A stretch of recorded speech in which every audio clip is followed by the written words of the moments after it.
Hey, Testament Beast. Want to see a magic trick? Abracadabra! What's up, guys? All here, and here we are to do a breakdown and review of chapter 123. 1, 2, 3 of 4 Nights of the Up, which is known as Resolve. And ladies and gentlemen, we got some resolve, all right. Dare I say, we got resolve to spare, and I ain't in despair because we are doing good. We are eating good this chapter. I know a certain section of the fan base is absolutely losing their minds, doing a jig, clicking their heels together. They're having a fantastic time. But let's not waste any more time and let's hop right into it. Editing me. Ready? 3, 2, 1, go. What's up, guys? All Pencil here. Fun fact, I have it on me, and I keep it on me at all times. Another fun fact, this color page is fire. Literally because there's fire in the background, but also because it's just a really good color page. So let's break it down here for a hot second, real quick. First things first, you know I gotta talk about the man, the myth, the legend himself, Nanashi. I will admit, his cloak, the upper part of his outfit, fire. The deep purple of his dress, I don't actually know what it's called. I do not know what it's called. So, like, I'm calling it a dress. I have absolutely no clue what it is actually called. But, fire. It's the hair color, though. I don't know. Something about that brown. Something about that brown just don't look right. Honestly, looks a little bit cross-eyed too. But like, something about that brown for the hair does not look right to me. Maybe it's just me, but it looks like... You ever have food that makes you really need to go to the bathroom? It looks like someone used Nanashi's head as a place to release themselves. I don't know. It's something about... I know that sounds so wrong, but literally something about this hair just doesn't... It doesn't click with me, but everything else about that drawing is fire, from the dynamism of the pose to the sword being almost drawn, the hand hovering above the hilt of the blade, getting ready to go for it. Fantastic. The Testament Beast, I will admit, the design is growing on me. I think it has grown on me. I do like the design itself. Do wish it was a more saturated purple, though. Definitely wish it was a more saturated purple. I think that would have been nice. I like the saturation on the tips of the tail. Like the bright and vibrant, not vibrant, the vibrant pink tips of the tails are really, really nice. And if he could have that level of saturation throughout, I think it would be good. Essentially, just give him the same color scheme as either Nanashi's dress here, or literally, I don't know, just color him the same you colored Fraudrin. Does Fraudrin ever get a color page, though? I actually don't remember if Fraudrin ever got a color page in the manga. I'm thinking of Fraudrin from the anime. Fraudrin from the anime looked really, really good in terms of the coloration. As a guy who doesn't even read or watch the anime that often, I really like Fraudrin's color design. Like, you literally have two purples that could work for this thing's skin instead of this very muted purple. I will admit, but like, the tips of the tail are good. I even like the slight desaturation on the eyes, but even then they're more saturated. And the yellow teeth is a nice touch, showing the decay and rot of this creature, and the contrast between the two faces is nice. But it really is...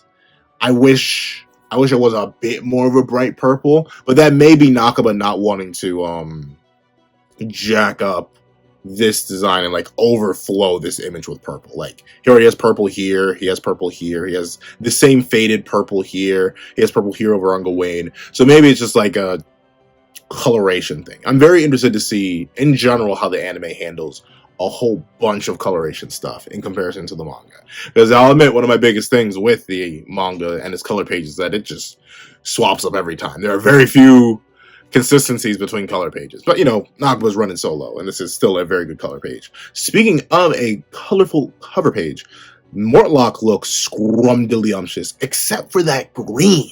I don't know, it's just me. I've asked my friends about this. It is literally just me. This looks like the stuff that happens when your stomach decides to not stomach and it comes back out your mouth. Like, it does not... I do not like the shade of green. I don't. I really don't. I don't know. Something about the shade of green. Especially considering it's going with the gold. I'm not sure if green and gold are complementary colors. Hi, I'm that guy with the pencil. I don't really be doing colors all that often. I'd be using just like basic flats and stuff like that, and maybe some minor shading and color variation on Procreate, and maybe occasionally when I draw. But maybe gold and green are complementary colors. But this looks ugly. I don't know. I don't like how this looks at all. Like, no, like no offense to more. Like, I'm not calling you ugly, but I ain't calling you handsome either, bro. At least in terms of this color, especially since it's so much of it. Like, the gold armor itself looks fine. I even very much like the gold. It reminds me of, I think, Talisker's armor, ironically enough. I really like this color of gold, and I like how the gold is close, but still stands out from the coloration of Mortlock's hair, which is still different from Nanashi's hair. Everyone has their own unique hair color on this page, and that's really, really nice. But it's just that green. It's that putrid green. It's not that deep forest green. It's not even like a slightly tinged light green. It's that sick green, which makes sense. Don't get me wrong. I get why it's colored this way because of the character. Obviously, Mortlock is a pretty sick character for what he intends to do, and thusly the sickly green actually works out for the character and all that. But like, no. Honestly, literally, you could have just made, this could sound bad, you could have just made his cloak and the parts of his armor that are green this color instead, the color that's on the pommel of his sword. I think that would have been fine. Or even realistically, just make it silver, make it gold and silver. That would have been neat too. But hey, I can't complain too much. Mortlock himself looks fantastic. I love this angle of him, the determination in his eyes, the way his hair folds over. Very, very beautiful work from Nakaba. Percy, I'm sorry, my boy. You're still, oop, let me see. Let me make sure I line this up properly. Percy, my boy, you're still dripless. Still dripless. Dripless till the end of time, my friend. I hate to say it, bro. But if I had to say, the color work on this is fantastic. I really like that orange. The faded purple, I think the faded purple looks well for clothes. I just don't like it for the skin tone of the Testament Beast, because these are the same purple. Like, I can tell Nakaba pretty much verbatim used the same marker. But I do like this one a whole lot more because it works well with the clothing. The bright pink is an interesting addition to the silver chest piece. I think it should be the same purple as the clothes, but I guess, once again, more color diversity. Orange and purple, I think those are complementary colors, but I don't see the complement here. And once again, there's so many different purples. Like, this one makes sense because they're like multiple lighting. So you have the shadow, the brightness, the light itself reflecting. But Percival, really good dynamic pose here. Love the way he's holding dragon handle or the Percival sword. Love the determination in his eyes. That's fantastic. We don't see this fight in this chapter though, which is a bit unfortunate. And the green shoes, they're a bit more saturated than this green, but still they're kind of that ugly green. So unfortunately, Percy, he can just never be one of the almighty Drip Lords. But speaking of the almighty Drip Lords, I'm trying to line this up properly because I'm not sure. Editing me is gonna have a field day or be extremely angry at me. But something got Gawain. I do wish Gawain was in her buff state for this cover page, considering she literally spends the majority of this chapter in her buff state. But I do understand drawing Gawain in her buff state would take way, way too much space. She literally, quadruples in height and like quintuples in mass. So thusly, it would make sense to use the smaller variation of her just for the sake of the color page. And considering this seems to be the form she's going to be in for a majority of the series, which I will admit I'm a little disappointed in, but I feel like I'm going to be like this sometimes. It makes sense to portray her here. And Tristan, he's very much in the background of this image, but still nice to see him. Nice to have him. He and his crew still have the best redesigns, in my opinion, out of all the cast to get redesigns, even more than like Gawain and Donnie and Nasians and Ant. Like, that crew, I don't know, they kind of got done dirty. But Tristan, drippy as ever. He's wielding Esteros and Mael. Neat touches. The wings could use a little bit more detail, considering how detailed everything else is on this color page. I kind of get why they aren't detailed, because, like, the bright white stands out. But a few little feather details would have been nice. But hey, once again, I could never be a mangaka. Never claiming I could be. So I understand, especially when you work with no assistance like Nakaba does. You cut corners when you can. And then Lancelot, looking Lancelot as always. Like, the only character that I think Nakaba has never fumbled on any of these color pages is Lancelot, from his personality to the demeanor to the coloration. I have no issues with his coloring. I have no issues with his pose and nothing. He's just fantastic. But then again, I am a Lancelot glazer. So do with that what you will.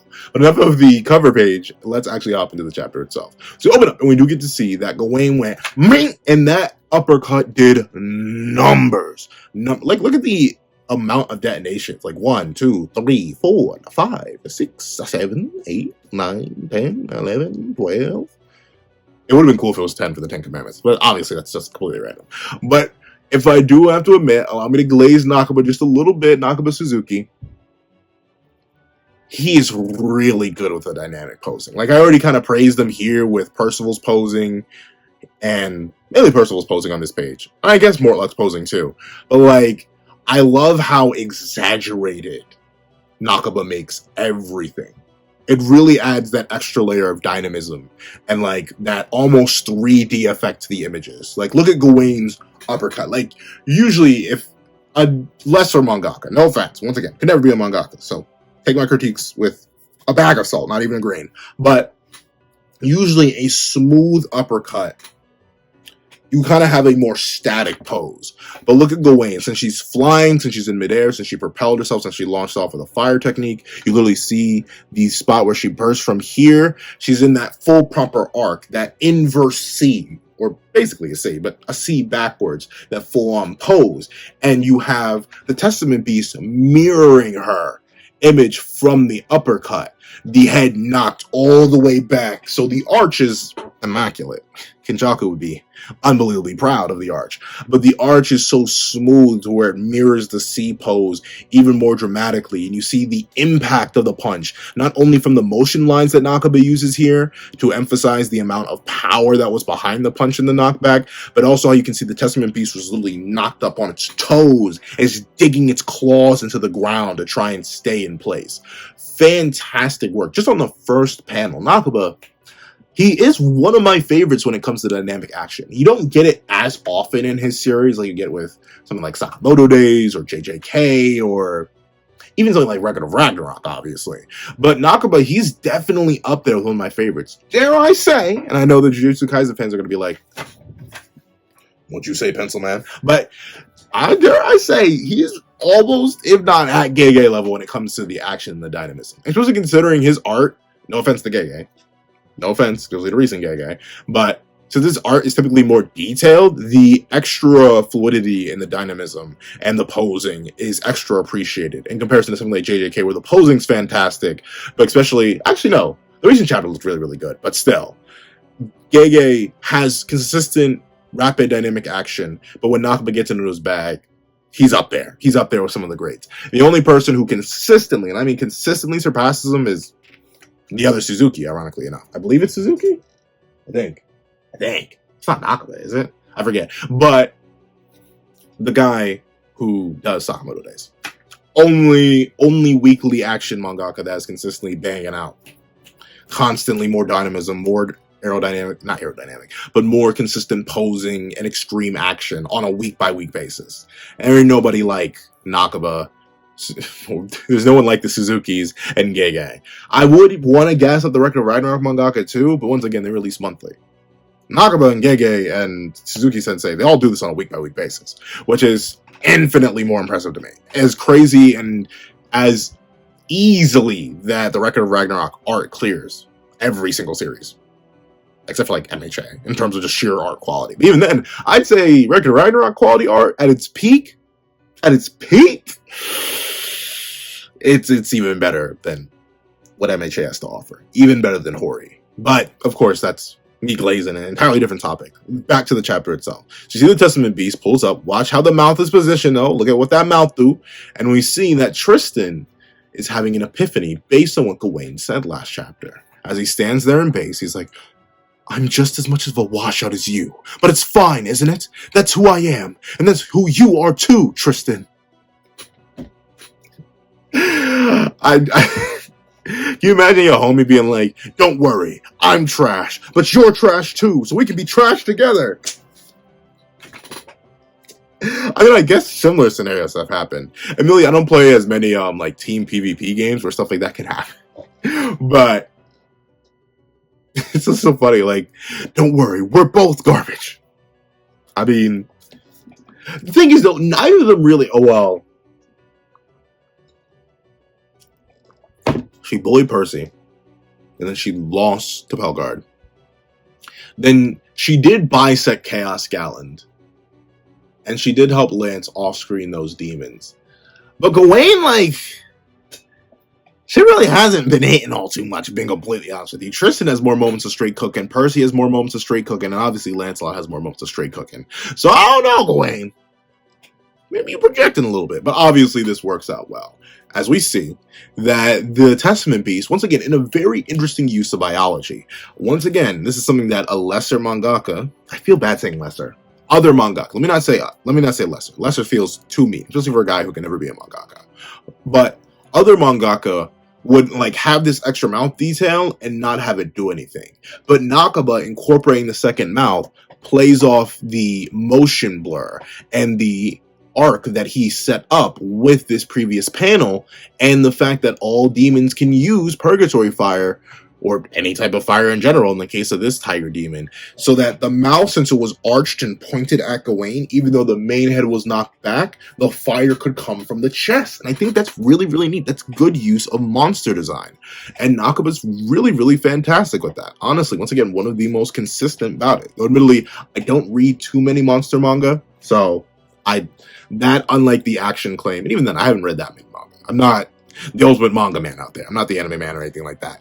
So feel free to drop infinitely better usage of character design in the comment section down below. I greatly appreciate it. But at least from what I read, this is quality stuff here. But of course, it's fighting Gawain.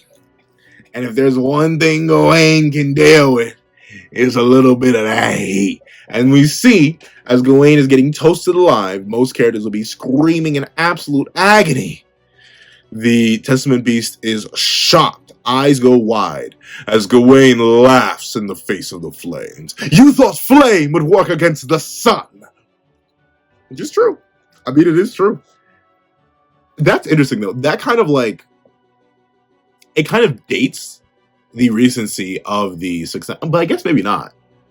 Then again, no, we know Mael invaded the realm. And we know Mael invades the realm to the point where Chandler and Cusack can recognize Mael's magic in another being. Or they recognize Sunshine somewhere else. Then again, that's super high level news. We have no idea if the Black Knights of Six here are actually like any sort of valid. If they even have their own like proper crew. They run together, yeah, but like me and some of my coworkers run together. We aren't like in a specific high-level team in our organization. So I guess it's entirely possible they wouldn't recognize it. But yeah, sending off a fire attack at a person who just hits you with a fire attack, not the best idea. But of course, Gawain face tanks it. One thing I will admit, I do kind of hope later on in the series she develops some sort of magic drain ability, especially considering was hinted at last chapter and what gets referenced again in this chapter about her limitations of using this form, considering they seem fundamentally different from what Escanor and Mael had to offer. I do hope she finds a way to use bursts of magical energy or bursts of fire and flame like this to fuel herself. That would be more interesting, because I'll admit, I just like this form fighting more. Mini Gawain is cool and all, trust me. It's funny to me when small characters, even if they're mages, just do cool hidden stuff. But obviously, Beef Gawain is much more entertaining, at least in my opinion, because you get a lot more of the physical fisticuffs out of them. Though, admittedly, I do want something a little bit more. I do want more of the, what's it called? I don't play enough D&D. The monk archetype where they have magic, or like the brawling monk where they have magic but they can also throw hands. Like, I do want a bit more of that. I want to see her start infusing like teleportation into her physical combat style. I want to see her start using absolute cancel to negate, teleport to teleport other attacks. Like, there's so much fun that Gawain could hypothetically have, especially considering her bag could be literally boundless. We have no idea. Nakaba, in a similar vein to Merlin, can literally just pull anything out, and like I wouldn't be able to say anything. I'd be like, oh, Gawain can do that. Okay. Like, I would have no counter or other means to be like, that's not established, because literally Nakaba can pull anything out of these characters' bags, and I guess we just got chalked up to it being like that when it be like that. However, we see that Gawain is not just magically immune, she's about the action, because the tale says, hey, don't you talk that smack, and comes in and goes to pierce Gawain, presumably with the same poison tipped effect that it had on Anne when it smacked her. But Gawain ain't no fool and weaves it just barely, loops that left arm around it, gets the good solid grip on it, and just whole hog flips the whole testament piece like it's nobody's problem, dog. What? Look at the gains, bro. Like, I get it. She's literally wielding sunshine. Literally one of the most powerful physically enhancing magics in the entire series. But still, the Testament Beast is a big old boy. The fact that she can just casually flip it like that, especially with no leverage or anything, right? She's in midair, flying. So she literally had to just use her raw physical strength to just over the head slam it. Chef's kiss. Beautiful work. A great way to display the raw physical power that's in Gawain. It's something that I say Nakaba doesn't actually do all too much in the original series, despite characters being insanely powerful. Like, you don't really see stuff like this, usually because characters are fighting smaller scale opponents, like even the Demon King, for a majority of his fight, was in a more humanoid form, so you can't really see these extreme feats of power. So I like that Nakaba's going out of his way to utilize the fact that, oh, we got a big beefy character that can grapple and throw things, and we have a big beefy thing that can be grappled and thrown. Good stuff. Quality work by Nakaba. This chapter is already fantastic. And we see that the Testament Beast is like, I ain't going out like that. And we see that the blade is swung. Once again, this does play. I do like this. It's a minor thing, and I'm not sure if Nakaba intended it, but notice how Gawain is probably... I need to learn how to speak English. I'm just going to go back to kindergarten, learn how to write my name again. Because I swear, despite using English for so long, I cannot speak it. But with that being the case, you see the flesh, the body of the Testament Beast come in and be pretty much ineffective against Gawain. If anything, the attack was turned against her. Or no, the attack was turned against the Testament Beast and Gawain took advantage of it. Meanwhile, vice versa, when the Testament Beast goes to swing with a weapon, something we know that Amtu in some of the sense simply by having one, Mel with no weapon was considered safe, Mel with a broken sword was considered a monster, Mel with an actual sword was considered literally undefeatable. One swing of the sword and Gawain actually looks a little bit pressed here, which is nice. And once again, it builds into that narrative that weapons are the end-all, be-all within Seven Deadly Sins, which can be a blessing and a curse. Like, it means if you take away Seven Deadly Sins character's weapon, or they perform a feat with a weapon, especially if it's a magically infused weapon, it kind of have to drop it off a whole bunch. But though, admittedly, a lot of the best feats in Deadly... Oh, no. Galen's multi-mountain cutting feat is the shockwaves of his weapon. And Galen splitting the earth is also his weapon. Same thing with the Demon King. A lot of feats in Seven Deadly Sins, at least the big flashy ones, are performed with weapons in hand. So you kind of have to like take off the multiplier, unless you think the 10 times multiplier or any sort of multiplier only applies when it's magically infused. Pick your poison. However, we do get to see that the Testament Beast does not make contact with Gawain, because guess what? I missed the key. Look who decided to show up.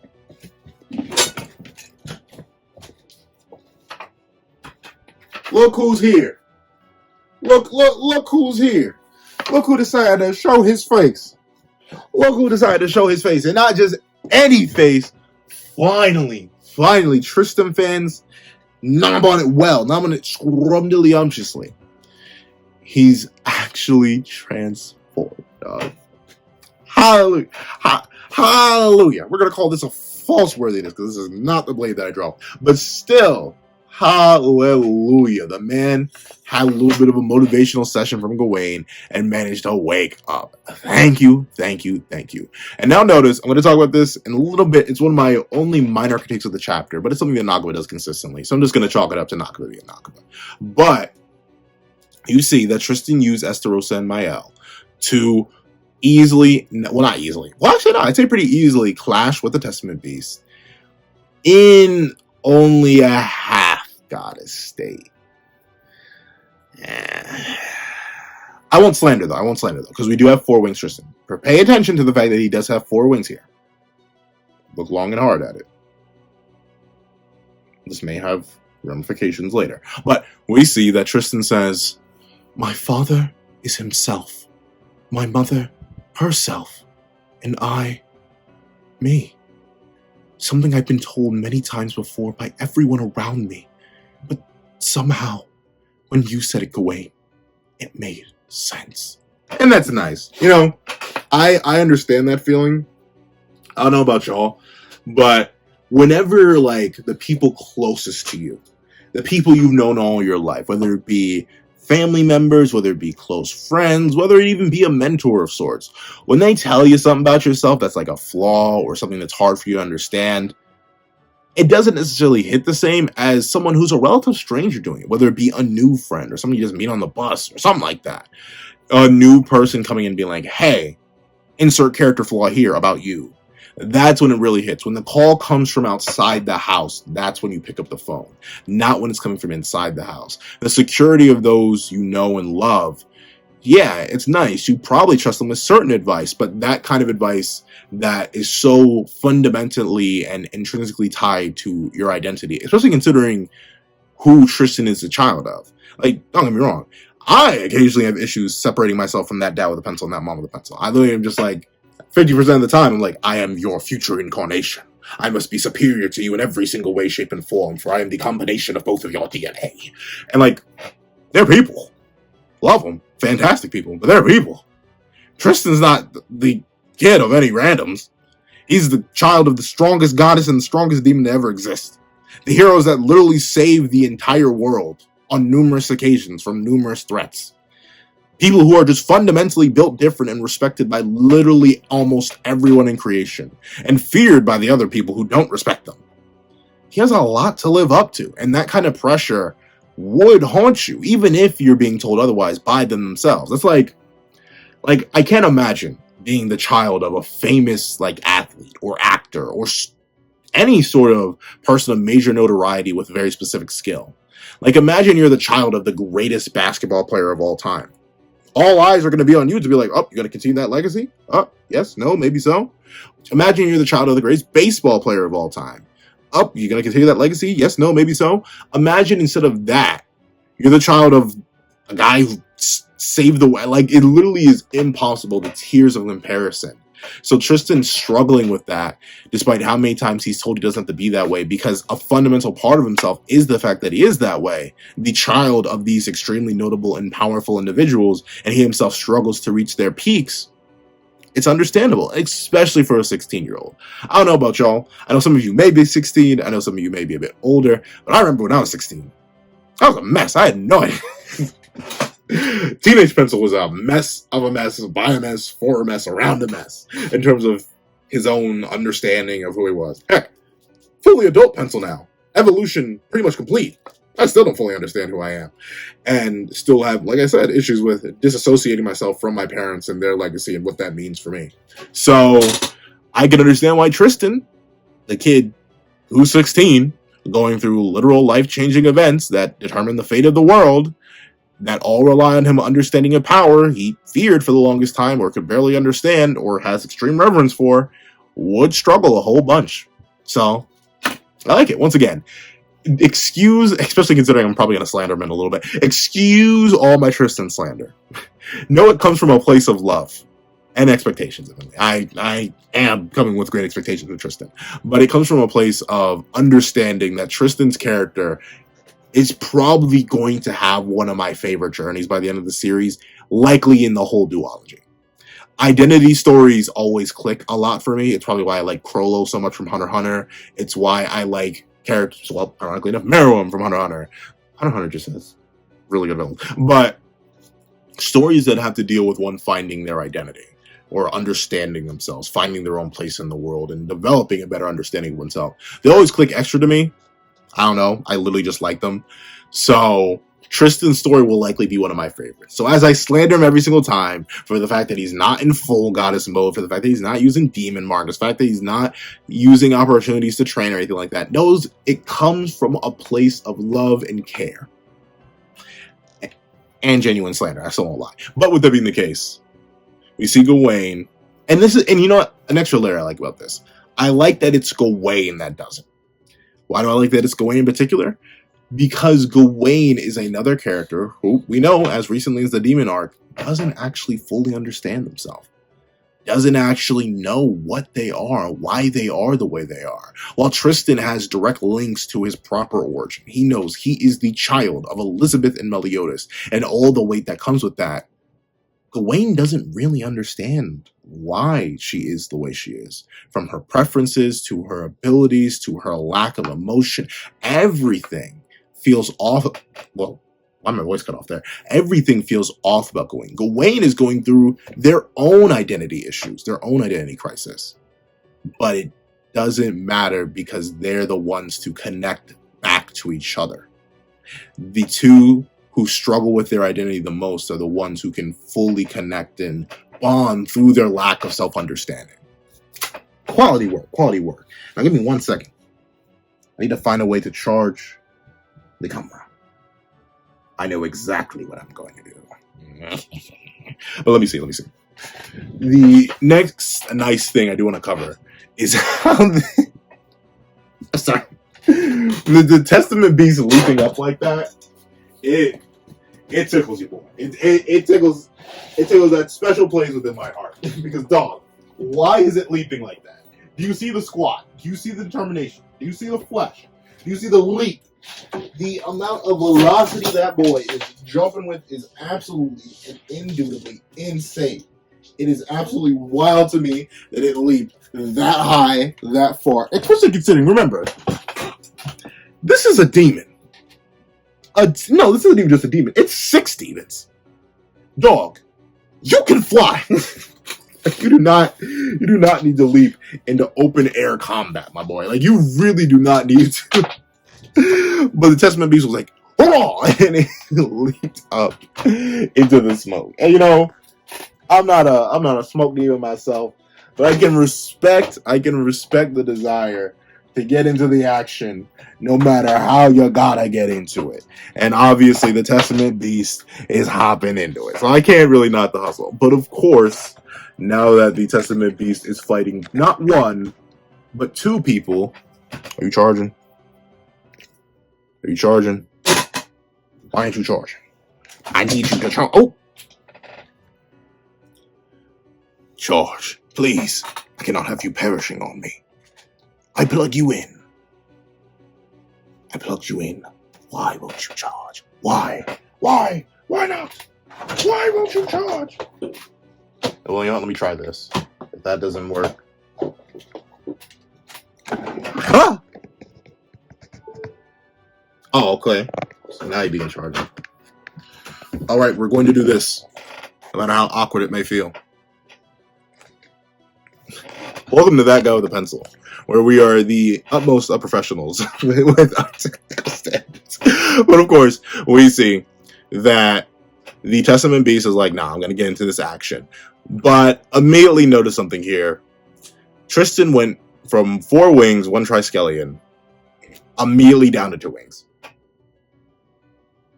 Now, I do, like, the Nakaba apologist in me wants to chalk it up to, oh, well, you know, Tristan has like a bajillion different forms, so he's just leaping between them.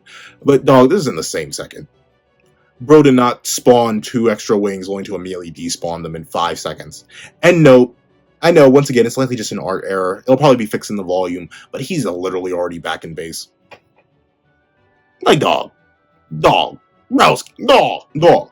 I'm just going to chalk it up to Nakaba being Nakaba Suzuki and only having himself to rely on. And thusly, when you're trying to bang these out week after week, I can understand where you have some issues where, oh, whoopsie, forgot to draw the extra 2 wings, or maybe this was the artistic mistake, because notably, Tristan's 4-wing state does not appear in the entire rest of the chapter. It does not make an appearance. Yeah, it doesn't make an appearance for the entire rest of the chapter. We only get 2 wings. Neither does his Triskelion, by the way. He, actually, wait, no. His Triskelion do pop back up. Notably not here, but his Triskelion pop up here. That's the only other time it pops up. So I'm assuming in all these instances, he's supposed to have Triskelion, but he doesn't because Nakaba, once again, he's working by himself. Don't get me wrong. I always talk about how I could never be a mangaka because I literally never could. No lie. It's simply beyond my wheelhouse. But I could especially never be a mangaka that's producing a weekly manga on my own. Nakaba Suzuki's insane. Like I have no idea. I have no idea how bro does it. Especially considering the art quality. Like it's not none. I wouldn't say any Seven Deadly Sins art is straight garbage. I wouldn't even say any Seven Deadly Sins art is outright bad. This is quality stuff. Like this is on par with like some of Shonen Jump's better stuff consistently. Like obviously the only thing in Shonen Jump that consistently clears it is like MHA, but shock horror, MHA literally clears everything. And Blue Box, like a non-action manga, a romance manga. Shock horror, when you're just drawing people being people, you can add more detail more consistently. But Nakaba, he goes all out for stuff like this. And he does it on a week-by-week basis. So while I do not like the art inconsistencies, because it's just a nightmare for me personally, because I overanalyze everything, if you couldn't tell, I'm not going to knock Nakaba or like take points off, because the man's running solo in a world where most people are struggling to run 10 low in this industry, so I can't even knock him. Because we're so much the same, I'm sure. I'm not sure I agree. I'm hardly as arrogant as you are, as for one. Don't be so... Oh, sure, don't be shy. I do love how these two are bonding. Once again, one of the things I mentioned last week, and I'll mention it again. Lancelot and Percy have already kind of breached into my top 3 favorite duos. I think they are literally my second favorite duo of the Seven Deadly Sins 4 Knights duology, only behind Meliodas and Bon. Shock horror, you know, the literal best duo in the duology. If you have a more favorite duo in the duology other than Meliodas and Bon, do you really? Do you really? Tell me if you do down below. But like, do you really? But with that being the case, I do love seeing the gang develop this extra bond. Lancelot and Percy are cool and all, don't get me wrong. I do want to see the two fight together, because I don't think we actually have ever got that. As much as I love the duo, I love it more on a character interaction front. But I don't think the two have ever actually like directly fought alongside each other. But Gawain and Tristan, the two of the purest hybrids of the Seven Deadly Sins that predate them. Though admittedly Elizabeth isn't a Seven Deadly Sin. Honorary, but like not really. But main character, child, and then very popular character and plot device, child, homunculus, ripoff, thingamajig. These two and their powers, they interact super interestingly. And honestly, I'm very excited to see more fights like this. And this is kind of what I wanted to see when Gawain and Lance pulled up on that one demon group back in Walnack. But since we're getting it here, I'm extremely happy to see it. And I love how they're playing off of each other. Tristan's no longer really cuddling Gawain anymore. He's not going to baby her. Since they're the same, since they've come to this understanding, since they both live as these dual washouts, they're both willing to be honest with each other. They're willing to bare themselves to each other in a sense. And for Tristan, that means telling her the truth. Like, hey, I'm not really built like you in terms of that sheer confidence. And Gawain is like, I don't know. Don't be too shocked by it, Mr. Son of the Sin of Wrath. Like, I like that. I love the dynamic, and I can't wait to see it further explored. And we see that the Testament Beast, it does in fact knock away Tristan. Seemingly enough with his tail, too. Like, I can't tell if that's a swing of the sword or the tail, but Tristan does get knocked back with a big ol' oof. And Gawain, interestingly enough, wastes no time slamming the Testament Beast with a passionate son. So, obviously, if you're just a Four Knights reader, this means nothing to you. But for me, and every other Seven Deadly Sins reader out there, you remember Cruel Son, you remember Greatest Son, and this is Gawain's variation of that same technique. Passionate Son. Very, very nice. A very big attack, which is good, fits into the previous criteria of the other two Cruel Son attacks, or I guess technically it's just Cruel Son and Greatest Son. The other Massive Sunshine variants, I really like this attack. I love how the Testament Beast kind of folds into it once again. The extra weight put into these poses, Gawain's very dynamic pose, the way almost like a gravitational body, the Testament Beast curls around the sun as it burrows into their body. Real good stuff. Real quality stuff. I don't know. I'm glazing Nakaba extra this chapter just because I think this is just some of his best work, legitimately, that I've seen from recent memory. But then again, he said good stuff in the previous chapters too. I just haven't been glazing as much. But we do get to see that due to the fact that this is holy magic infused by presumably sunshine that is, from straight from the supreme deity, and this is a demon. This fire is doing really good damage to the Testament beast. And we see as the fire, the passionate sun, burns, Gawain asks a really interesting and really important question that unfortunately kind of the answer to the question unfortunately debunks a hope I had and a hope that a lot of other people had for Tristan and Zeldris, where Gawain asks, Tristan, can you do that transformation you showed us in your kingdom? Referring to Demon Mark. And Tristan says, for a few seconds only. Yes, any more, and I'll lose myself. So, that kind of confirms that Tristan didn't even remotely train Demon Mark in the week he was here. A little disappointing. I get, once again, it's built into the character arc, but considering we literally did have Zeldris here, would have been nice. Would have been neat to see him, do a little bit of training with it. There's a little bit. And at least, even if you off-screen it, reveal that he did a little bit of it. But no, he still only has the few seconds. Interesting that he doesn't use it in this battle, though. I don't know why not. Yeah, we saw you do it against Melascula. Chaos Melascula. You tore straight through her, then shut right back down. Just do that, bro. You don't have to go crazy again.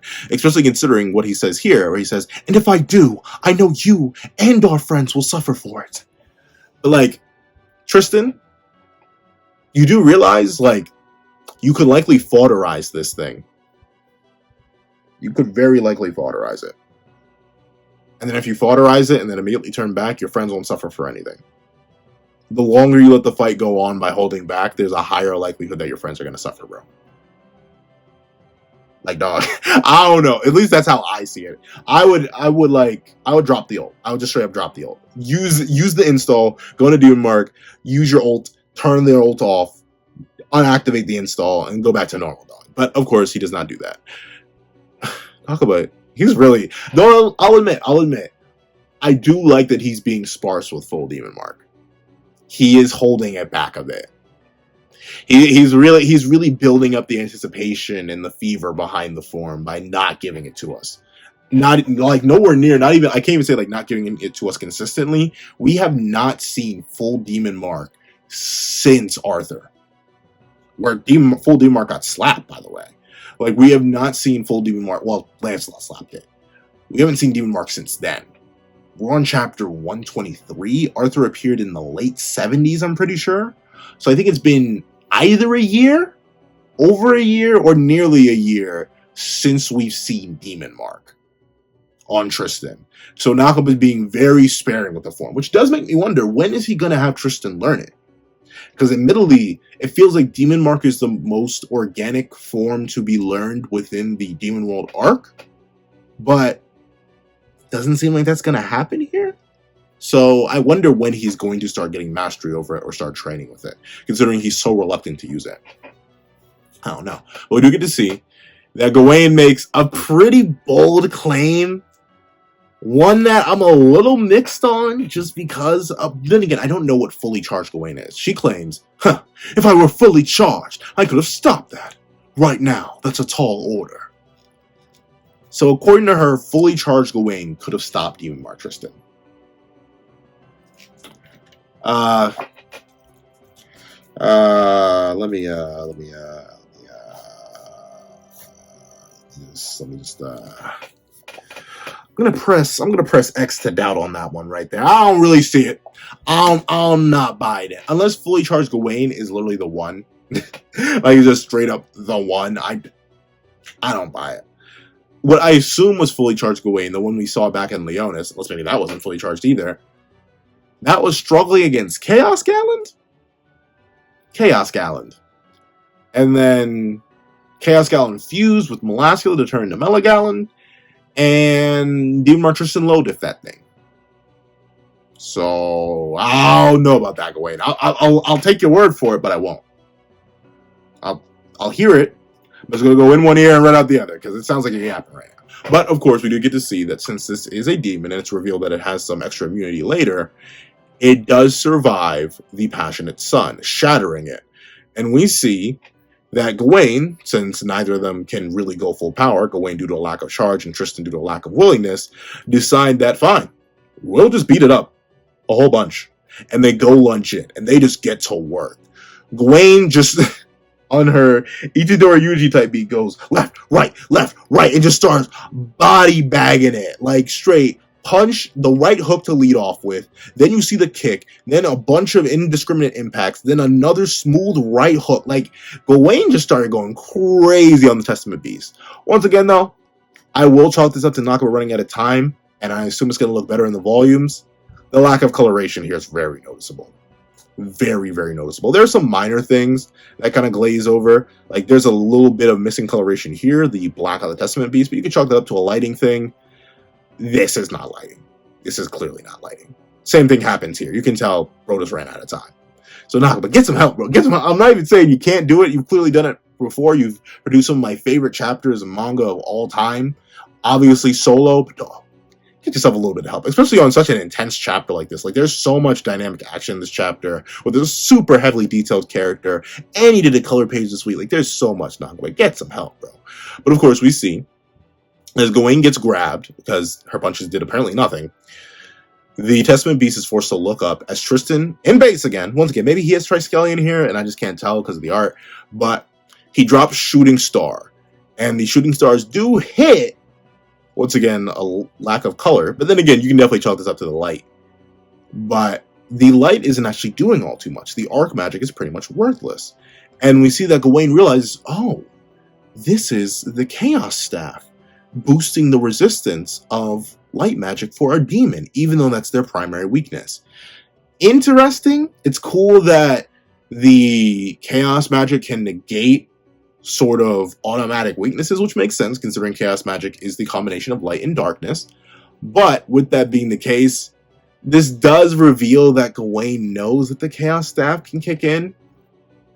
And Gawain was literally just in front of Rosebank in the last chapter. So why didn't she just destroy the Chaos Staff? Like, maybe she doesn't know. I mean, that you could still chalk that up to the fact that maybe they just don't know. Lancelot's been the only person that we see actively go out of their way to consistently crush and destroy Chaos Staffs as early as Grudge of Edinburgh. And I don't think he ever told anybody to do that. So I'll chalk that up to them not knowing. Though the fact that Gawain acknowledges the fact that the Chaos Staff is a factor in this new resistance, yeah, didn't destroy it when she had the chance, but still, to be fair, I'll take it because we get to get this fight out of it, and I like the fight more than just the Testament Beast being destroyed by Chaos Staff destruction. However, we do get to see, as it's being bombarded, the Testament Beast fires off a beam of darkness. And watch closely. Light, darkness, boom! A big old explosion. An explosion that darn near looks like it chunks the Testament Beast, but its head is just turning in a funny way. So that's interesting. Light and darkness cause a massive detonation to the point where Tristan is blown back. Oh, he does have 4 wings here. 3. Well, this one could just be the 4th one could be hidden behind his back. But there we go. That's another time he's drawn with, we'll call it 4 wings. Nice. There we go. I missed it. I messed up. But we see that Gawain realizes something after witnessing that chemical reaction on some blue light type beat. She declares, "Okay, this is it. Tristan, keep firing that thing, but unleash your dark magic while you do." Huh? What was that? The force generated by darkness and light canceling each other out can break any defense. What do you mean by that? What do you, in fact, mean by that? Because notably, light, or at least arc magic in Seven Deadly Sins, is already described as a variation of existence erasure. Like Nakaba in the Q&A mentions that it erases everything. Like, it doesn't just erase the body, it flat out erases the soul. It hard deletes it from existence. So, I'm not sure what this chemical reaction is, if it's anything more than just a chemical reaction of light and darkness clashing, which is very interesting. I think we've seen light and darkness attacks be used before, but I guess they never have specifically clashed like this in equal measure. So it's cool that they, due to their contradictory nature, form this chemical reaction. I wonder if this is what chaos magic is, and why chaos magic seems so insanely powerful. Because, like, look at the size of these two light and darkness collisions. Like, I mean, it's big, don't get me wrong, but it's nowhere near as big as what this explosion ends up being. The explosion of this one little clash ends up being basically the same size as the Testament Beast itself. And that's just off one clash. Imagine extreme light, so much light that the Goddess Clan revered it, and so much darkness that the Demon Clan feared it, and consistent clash. It would explain why Chaos has so much raw power. But with that being the case, Gawain brings up the fact that the only person that can do this alone is a Nephilim like Tristan. And we see that Tristan hesitates because he's worried about Gawain, but Gawain's like, dog, do you really forget I can teleport? And just teleports right on out of there. And we see that Tristan's like, okay, bet, and starts dropping dark snow. Now, don't get me wrong, just based on how these things interact, this could be a different kind of, maybe it's Nakaba reusing a name. It could just be that. But if you remember from the original series, Dark Snow is the ability of the Grey Demons. And if you remember what that did, it just straight up executed people. That was like straight up death manipulation. Like, there's no other way to put it. If you got hit by the Dark Snow, you died. So if Tristan has access to that ability, not even in a pure goddess form, or in a pure demon form, but in a hybrid form, that's a little bit crazy, bro. Tristan has gotten a massive amp on that alone. We like that. We like that. And we see Tristan does take Gawain's advice and start comboing the darkness and light, and the chaotic, see what I did there? The chaotic detonations start tearing into the Testament Beast. And Tristan just goes buku bonkers, dropping them all in the attack known as Annihilation, tearing the Testament Beast limb from limb. But not exactly, as it's still somewhat alive by the end of the barrage. She did miss the center of it. And we see that unfortunately Gawain, due to not fully charging up, used all of her magic reserves. And Tristan, after spamming such a powerful attack on both sides, and obviously getting beat up by the Testament Beast earlier, is running on empty as well. And both immediately fall to the ground. Gawain shrinks down into her smaller form. Tristan just falls out of winged form and just lands. Very, very lucky they're extra durable, because if they just landed on their heads, they should. But they don't. And we see that Isolde and Kion call for them and worry, but the Testament Beast is like, wait, hold on a second. I can still do something, even before I get erased. And begins to charge up an attack to destroy the door to Camelot. And we see that Tristan makes one final request to his fellow washout. Gawain, teleport me in front of him. Please. Are you mad? You just stated you were out of magic. I have one more swing left in me. Come on, right now. Fine, it's your funeral. Gawain, who was also tapped out of magic, being able to teleport somebody else, a little bit weird, but we'll take it. Probably not literally tapped out of magic. And we've seen Gawain use teleportation in her tiny state without sunshine magic fueling her before. So we see that Tristan gets teleported directly in front of the attack. And we see a swing. Full counter. Casual, no magic laws on his own. And the full counter doubles back and annihilates the Testament Beast. Beautiful, beautiful, beautiful. Admittedly, I do wish the attack was doubled in size, like Meliodas' full counters were, but you could chalk this up to Tristan's inexperience. This is Tristan's, I'm pretty sure, correct me if I'm wrong, this is his first full counter in the manga. He has used it a couple times in Court of Edinburgh in both Part 1 and Part 2, but this is his first time using the attack in the manga, and I really, really like it. I like how this is the attack that finishes him off. The acceptance of both his demonic and goddess side, at least for now, allows him to tap into a power that his father wielded before him to save everyone. And the big old boom! You see, presumably Rosebank still posted up here, as the explosion is massive. Which may be the thing. Maybe the size of this attack doesn't double, but the explosive output doubles. And we see, as everything is leveled, I guess, see, the thing is, with this image, it kind of looks like they destroyed the chaos door anyway, but that's just all the different spines on the behemoth's back. So the chaos door is still likely intact. And we see Tristan is laid out. And he's laid out by Schwartz and the rest of the demons who are now freed. And he just simply says, hi, Schwartz. How's that L? And Schwartz is like, fine. The 10 Commandments shall forever be my heroes. I'll never forgive the 7 deadly sins for beating them. And you see Tristan's a little bit sad about it. But with the fact that he was saved, he says, but I'll admit it. A Nephilim's power is deadly. I never had a chance at all. nice. I do like how, not comeuppance is the wrong word, but I do like how Tristan does get his due recognition. And Tristan even gives the respect back as he says, yeah, but you were just as stout. And I love how the two develop a sort of respect for each other, which is very, very nice. And I wish we kind of could have ended it on this. I do wish it was just these two having respect for each other, but of course Gawain's a major part of the chapter, so you gotta include Gawain in the end. And she sits on Schwartz's face. I'm not the biggest fan of this. I mean, it kind of just kills the mood right there at the very end. As we see, she wants to take all the credit. Aren't you heaping the praise on the wrong person right now? And we see Tristan says, oh, of course. We've only won thanks to your teamwork, Gawain. To hail the undefeated master of the sun. Obviously, I'm going to take this as a more mocking and playful variation. This isn't Tristan just glazing. We've seen that he's willing to be honest with Gawain now. So I think it's nice. Overall, an insanely W chapter. No matter what little complaints I have about art inconsistency or Tristan being in base or minor things here or there, this is an undeniably worthy chapter. But that's what I think. Please tell me what you guys think in the comment section down below. Thank you guys so much for watching. Please remember to leave a like, share, comment, and subscribe. And make sure you hit that little notification bell so you do not miss out on any videos that come to the channel. Also, I do have a Patreon down below where you can support me for as low as $1 a month to get things like exclusive videos, early content, and more. You can also now become a member of the channel for as low as $3 a month to get these same perks and more. Some of those perks include the 32-minute live reaction to this very chapter.